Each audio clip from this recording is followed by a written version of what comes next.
Hi, everyone. Thank you very much for having me today. I'm going to close this one window and get started. My name is Darina. Thank you very much for having me today. I'm the co-founder and CEO at Slice.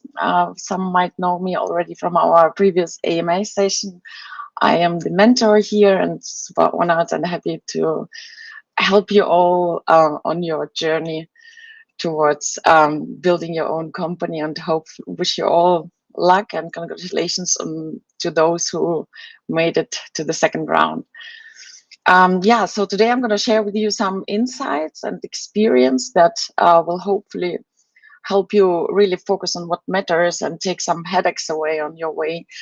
And a huge disclaimer right up front, many of you will see some familiar concepts and tools that you probably know of, but I think if I can just help one of you tonight with sort of business life hack you haven't heard of, then I'm a happy woman and super satisfied. So let me just get started right there. So meet my team. Tom and Paul, we built Slice together as three friends who knew each other for several years. We had previous projects together, some of them successful, some not. But Slice is our biggest and most successful venture as of today. My both co-founders are firstly brothers and secondly very tech savvy, genius in their own way. We went a huge way of 2 years ago starting a company together and getting off in where we are currently today. And all of us as a team have tremendously learned to communicate, compromise, not kill each other, and sort of love each other at the end of the day. And we have fantastic dynamics within the company, sort of a mix between Silicon Valley episode and BlackBerry the movie. If you haven't seen any of that, you should totally do that. It's an absolute must. Together we built Slice. Our company is reshaping digital advertising because it's broken in both ways for B2C and B2B. With Slice, we empower users by sharing ad profits with them and give brands the opportunity to get in front of those users because most of them are using an ad blocker. So we launched Slice at first as a browser extension. You simply click a button to install it into your browser. And then you basically get paid for every ad you see. For instance, like this Monday.com ad on YouTube. Or when you go to websites like Twitter, you will be seeing beautifully embedded ads that actually look like they are meant to be there, with one difference: you are getting paid for them. So since our product's invention, we've paid over $40,000 to our user, first of all, and the Lightning Network has been a game changer for us. As a non-Bitcoin company, it enabled us to truly provide free of charge and seamless payouts around the world. We think it's an absolute answer for a global need for micropayments overall. We have nurtured a true relationship with our users who call themselves Slice Nation. For us, the 600K downloads aren't just numbers. They are a thriving community who genuinely like our product. And it echoes in their feedback, in reviews, on our Discord, which has become our community hub. We embrace sharing and caring truly, and I call us insanely community focused. As many of you know, we have attended Wolf Accelerator last fall, joined the third cohort. It was amazing. And for those who contemplate the Wolf journey, my simple advice would be, do it. If you do it, show up, be humble, be thankful for what you have. Trust your guts, absorb the wisdom that is given to you, synchronize with your team, and just do it. I think a lot has been already spoken of Wolf, and if any of you have particular questions, please DM me anytime. So today I'm here to go with you beyond actually the essentials of just starting a company and how to call a register agent. You can all read it up online, but I'm here to go with you over some general topics. and give you some tools and advice. Sometimes I'm just going to ramble about certain topic, not necessarily what you see on your screen. And feel free to ask me at any time if you have questions. But we will be going over several major aspects of starting a startup in your first year and why it's important in your first year. And I'm specifically saying why, because we will be looking at each of those topics through the lens of starting with why. And I hope that by the end of this presentation, you will be able to see that it's not only a common sense sometimes, but it also creates a practical roadmap for your success. I think some of you remember as we had an AMR session, I told you that me and my team are effective lazy. And I think the reason why effective laziness works sometimes because people who are practicing this concept are usually starting everything with why and just sort of questioning why the hell you should even move in that direction. That's just my thought towards that. And literally we are starting with why. I think you all heard of that concept. But I doubt that many of us really operate on that day by day. And the concept is very well known. It's the golden circle of Simon Sinek.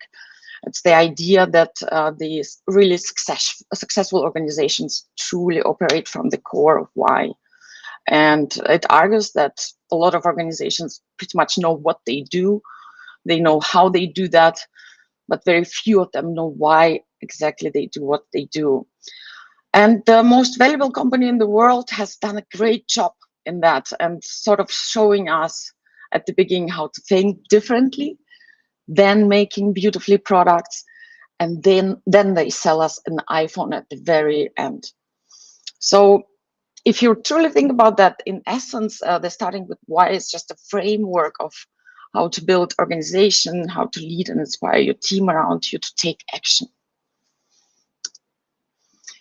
And then we are right away going to the vision and mission quest and why it is important in their first year. Because, well, obviously in the first year, you're probably not even having a proper MVP to show off. Figma is obviously your best friend.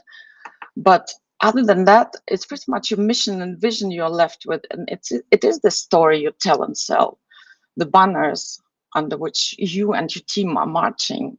We call it a lore. Our lore at Slice internally is based on the Silicon Valley series. Externally, it is the Slice Nation fixing the internet together and empower each other. And we truly live it day by day. So your lore is what attracts the talent to your door, convinces investors, and gets your first user, your early adopters.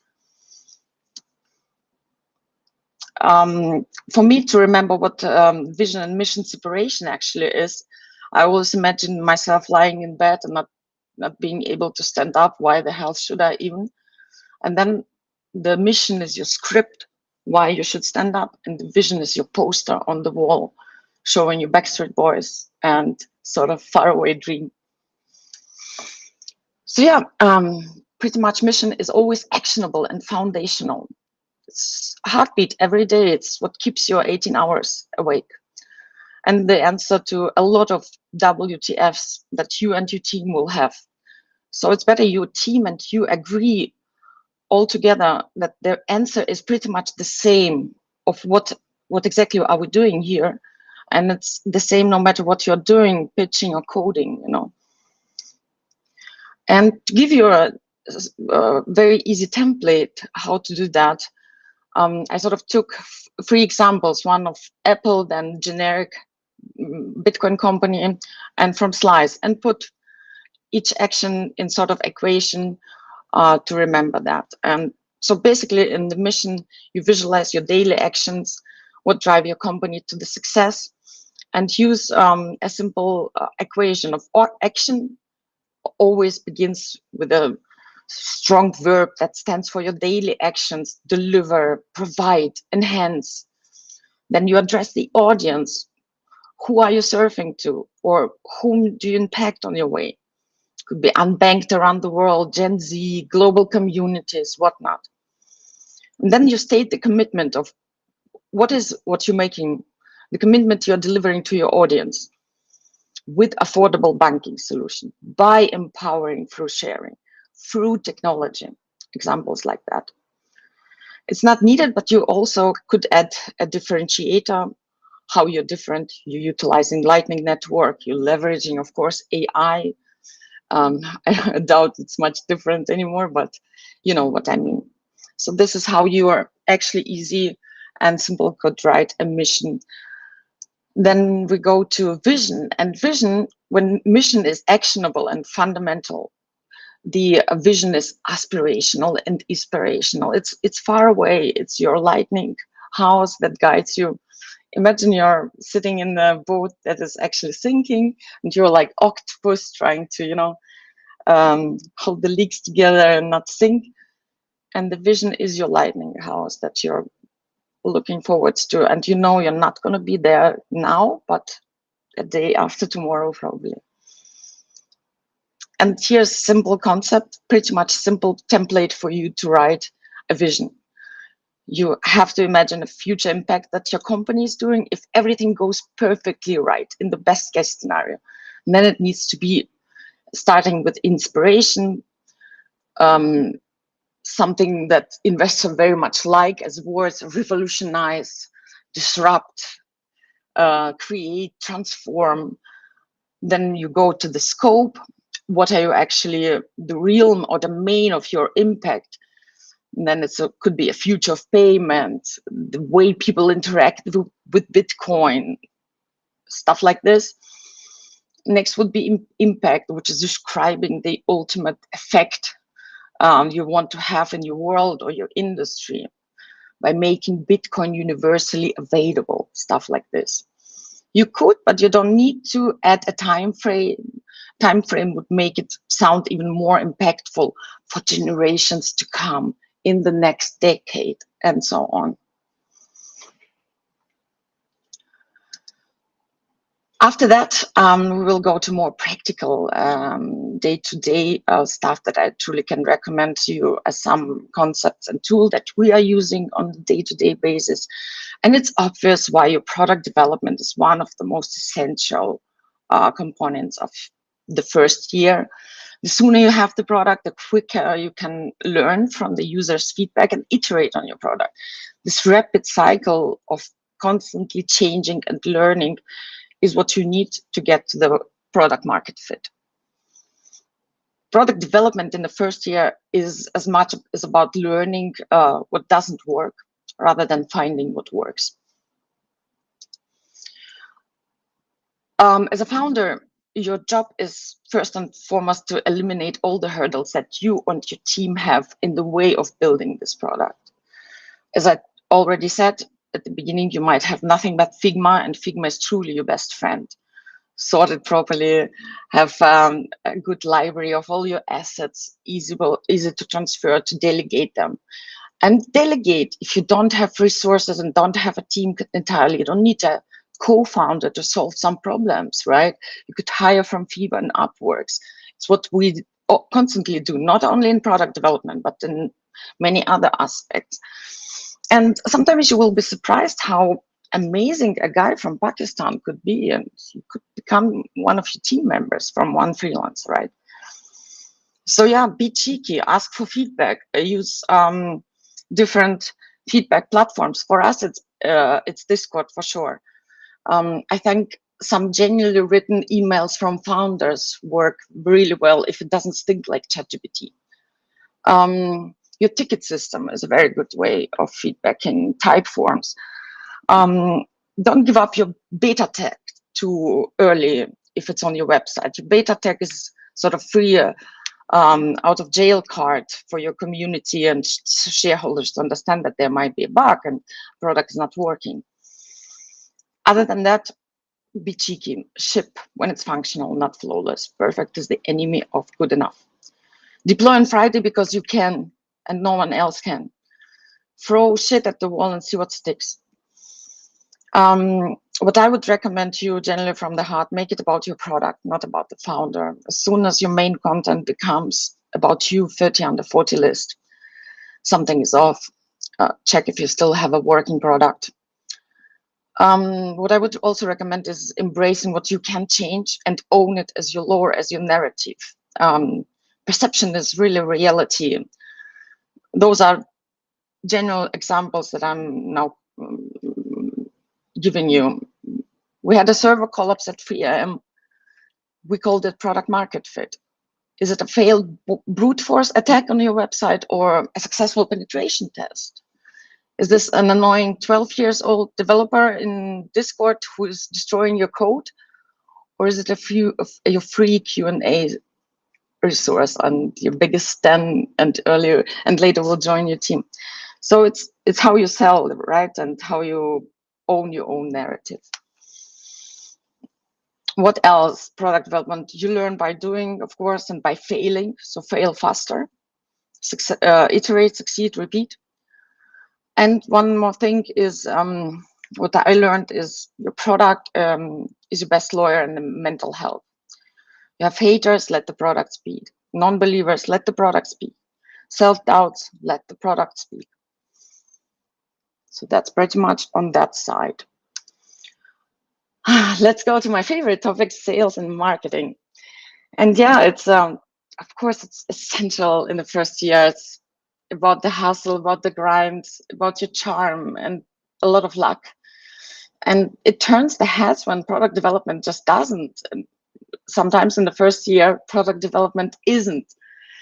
And it's all about creating this buzz without really having a product sometimes, getting your name out of there, and then converting the buzz to revenue. Without sales, no cash flow. Without marketing, no sales funnel. So it's a dance, and that dance needs both to tango, right? So what tools are we using to help us with marketing and sales? Remember, in the first year, your first goal is actually to get to the first 1,000. That's how we always started. Get to your first 1,000, from there to the next one. Goals should be achievable even for yourself. So 1,000 users and downloads, that's what you have in mind, and you don't have budget. Most of all, you don't have a lot of resources. So you're basically left with building yourself some funnel, building yourself growth hacking strategies that are smart, delegate a load, and monitor how you spend those little resources that you have to yourself. So yeah, for smart growth hacking, I can recommend consider going deep down rabbit holes into your communities, depending on what product you are building. But if you start with communities where your target audience congregates, niche forum, Reddit, threads on Quora, some dark depths of some forums, always being, of course, mindful and ethical, but you sometimes need to dig deep. And once you have that, you will find your funnel. For us, one of the first funnels would be TopGG. Nobody knows this site. It gives you shit tons of traffic at the beginning if you want to. So go those ways, explore the routes. Then we are living in the age where amazing tools basically appear every day, and it's up to you. My team is always super smart in finding those resources that cost us nothing or just insignificant fee, and turn them into automatization. We try, because we're effectively lazy, again, it makes you creative in terms of making yourself as least working as possible. So what works good in marketing and a sales funnel is Reply.io. It's an AI marketing tool, email marketing tool, which is pretty good if you teach it properly. It doesn't sound like ChatGPT very much. Pre-warm your inbox if you do so. Delegate again, in terms of social media delegation, find yourself an agency in LATAM or something, like truly second or third world country. Sounds terrible, I know, but you get a whole team for $1,000, a fully dedicated marketing team, which is amazing. And that's just not possible in Europe or States, and sometimes you need to go there. In terms of monitoring how your website converts, how your product feels in converting, next to tools you obviously know. Amazing ones I can really recommend: Heatmap, Retool, and Posthook. Look into that. All almost for free. All of them. Retool, you get super cool startup discounts for 10 years to operate. And Posthook is just a new tool which is amazing and shows you in-depth customer journey on your website with tons of conversion and just way better than analytics or different data. What else? What else? I think that's pretty much it in terms of marketing and sales and smart life hacks and that. Oh yeah, the one concept I would love to talk about with you is also a concept that's called the roadmap of love, or the love brand curve. And I won't go into each and every phase of this journey, but it's for you if you really wanna, if you don't have any idea about marketing, and if you just understand this one, you are pretty much further than most of marketeers out there, to be honest. I learned this concept from great brands I was lucky to have worked with, and they became iconic. So the concept is about to start in nowhere and become not only product or service that people buy, but product and service that people believe in. And all those companies I've been working for that just have those huge names, they all started in nowhere and went through this journey. Super interesting, and gives you such a detailed roadmap of step by step what to do. You just need to go there down the rabbit hole and read it up. Very much recommended. Let's get to fundraising. I call fundraising the corporate courtship dance before dating. And then fundraising in sales in general are used to draw those parallels of dating logic, at least, and some, how to read the room, how to react, and all that stuff. Is because to me it's easier to explain to myself why sometimes stuff happens like it does, and it's easier to act actually. So fundraising is super mentally exhausting. It sucks balls so bad. Everybody knows that gone through that, and it's the hardest sale that I know of, because the amount of no is like 99% ratio. And you need to remember, no in fundraising means next one. For 1 minute pitch, you will need 1 hour training. That's not non-negotiable. In Wolf, I'm not a native English speaker. I took up to 4 hours per slide. I can't even remember how much hours I put into training. I really did it more than back then in school. I took speech lessons on Fiverr, super cheap, recommended, asked for feedback, iterated every week, and our pitch wasn't ready until the very last week of the 8th. So yeah, I went through all those 5 stages of grief in rehearsing. And yeah, you should, if you rehearse at home, record yourself, get comfortable with your voice, mimic your body language on screen, ask your friends and family if they find something cringe. It will help you improve. Also, I would take every meeting with every investor, even if you know this guy is 100% not going to invest. You're not wasting your time. It's a rehearsal in disguise. Gives you an opportunity to have some questions, to practice your pitch, simple as it is, right? In terms of fundraising, some life hacks I can teach you is absolutely research your investor. You will find amazing stuff on some Medium, in publicly available information, LinkedIn, Crunchbase. Find an investor where you have at least some common vision or thesis that is similar to your vision. Find something you can break ice with and align yourself. You can tailor your pitch just simply on the knowledge you know about the human you're having meeting with. Knowledge is power here more than ever. Your outreach, warm intro is always better. We all know it, but nobody has it, right? So you will go down probably a hole of cold pitching, which is fine. Practice. You get only better with practice. And once you build your first funnel of my very much wish investor that I want to go for, don't start with the highest one, with your dearest one. Don't start with marquee one, go down the bottom list and start from above, get some experience in doing that. Use HubSpot. HubSpot is amazing. For presentation, you have pretty much your pitch deck, deal room, have one page, short summary of your company in PDF. What's helping is once you're proceeding with investor to due diligence, to send them your normal investor updates, that they see how you usually communicate with your stakeholders. They will appreciate that. For documentation, Carta is amazing. It does so much for you in terms of admin and fundraising documentation. It's incredible. Last but not least thing I would say, some people advocate for proactively seeking feedback. I would recommend to measure the situation, can be super cringe.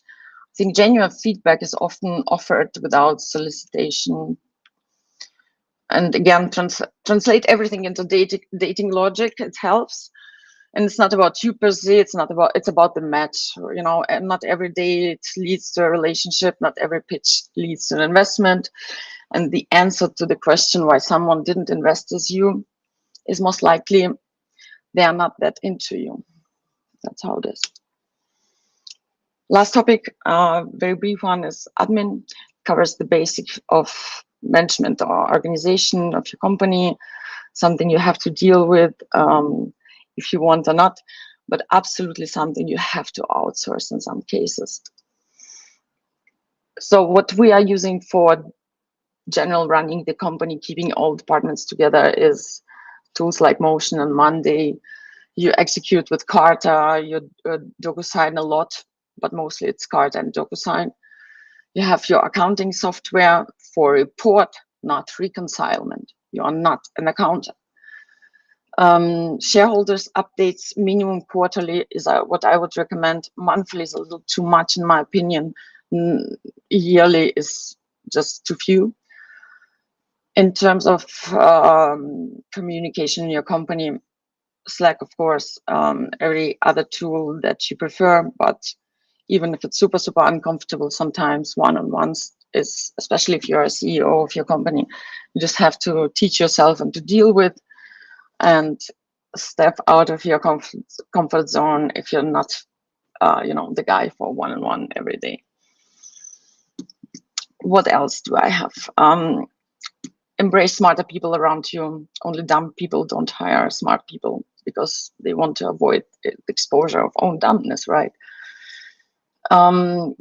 If you are CEO of your company, you need to learn to quickly think in different perspectives as well. And it's essentially, you are a shareholder and you're an officer and director of the company at once.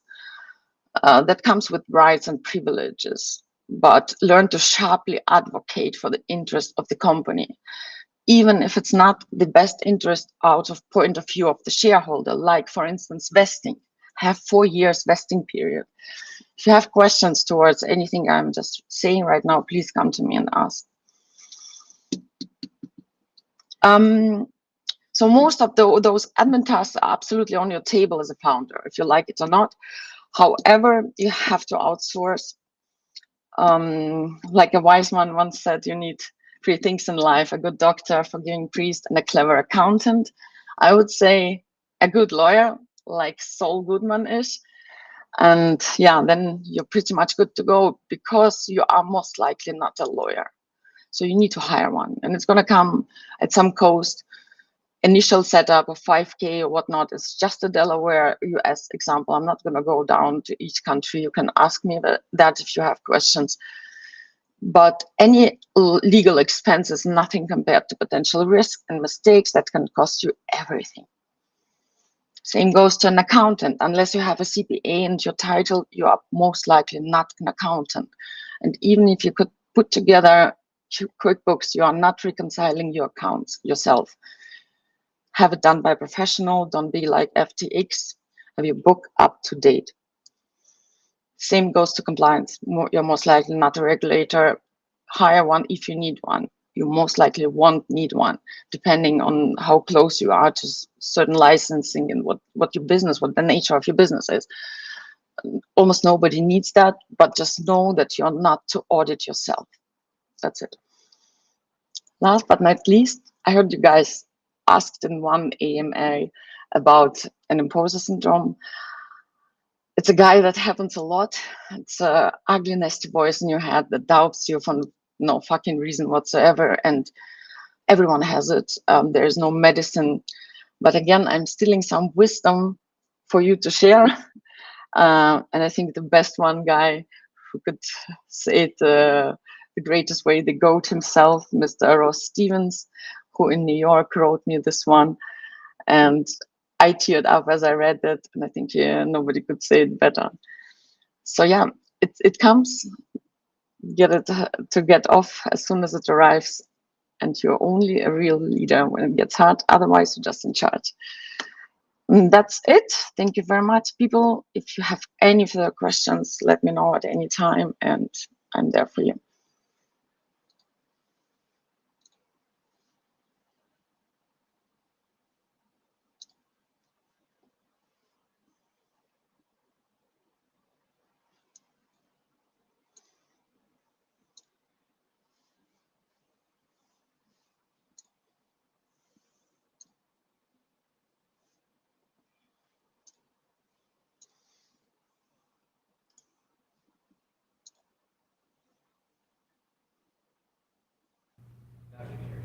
Thanks, Darina, for doing that. I appreciate it. That was awesome.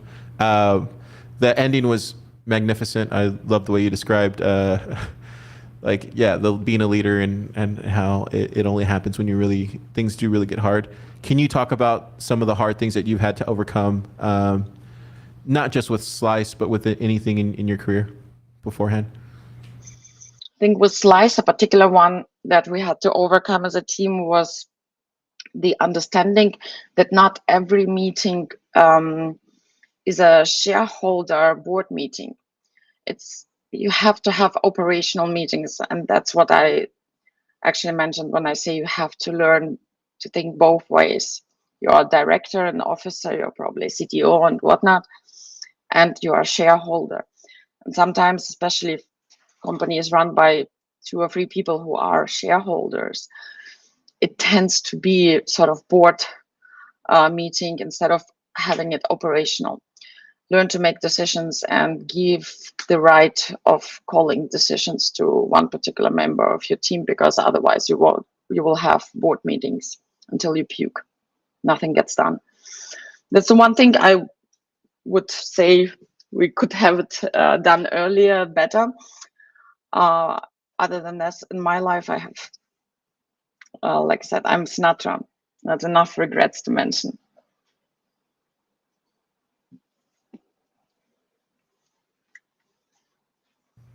Awesome. Thank you. Thank you for that question. Does anybody else have any questions over here?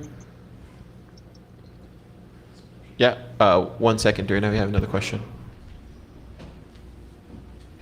Hi, Darina. My name is Michael. Thank you so much for the presentation. I would just like you to zero in a little bit more on that shift from product market fit to fundraising and what that's like.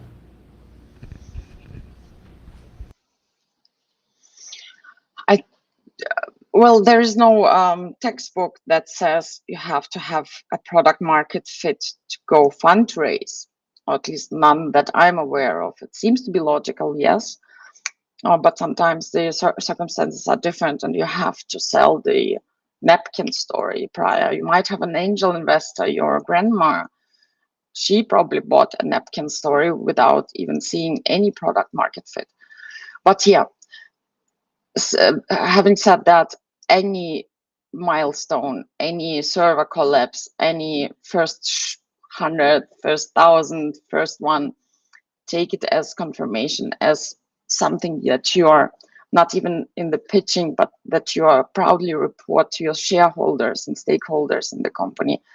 Because this is how investors, once you have your first round and you're reporting smartly to your existing investors, this is the language they're gonna take and talk about you to other potential investors. So once you're in the fundraising, once you have your first angel, I don't really think that as a founder you're ever gonna go out of this mode.